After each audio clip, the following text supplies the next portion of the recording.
Subject. Are people who speak more than one language smarter?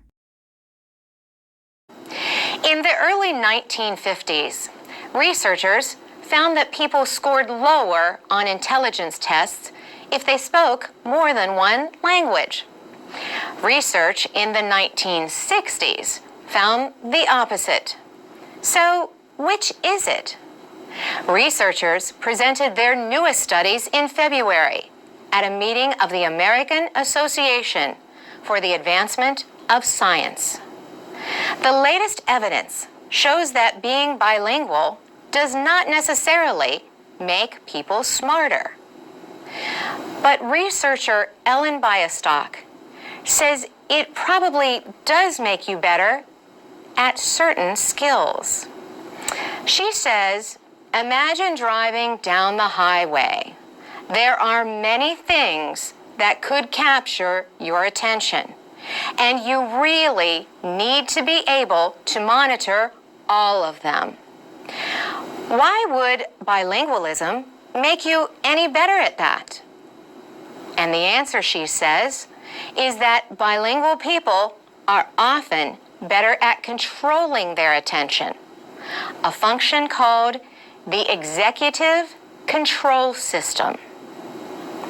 She says it is possibly the most important cognitive system we have. It is where all of our decisions about what to attend to, what to ignore, and what to process are made. Ms. Bialystock is a psychology professor at York University in Toronto, Canada. She says the best method to measure the executive control system is called the Stroop test. A person is shown words in different colors. The person has to ignore the word, but say the color. The problem is that the words are all names of colors. She explains, so you would have the word blue written in red, but you have to say red. But blue is just lighting up all these circuits in your brain, and you really want to say blue. So you need a mechanism to override that so that you can say red. That's the executive control system.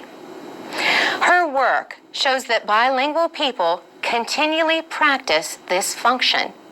They have to, because both languages are active in their brain at the same time. They need to suppress one to be able to speak in the other. This mental exercise might help in other ways too. Researchers say bilingual children are better able to separate a word from its meaning and more likely to have friends from different cultures. Bilingual adults are often 4 to 5 years later than others in developing dementia or Alzheimer's disease. Foreign language study has increased in the United States, but linguist Allison Mackey at Georgetown University in Washington, D.C., points out that English-speaking countries are still far behind the rest of the world.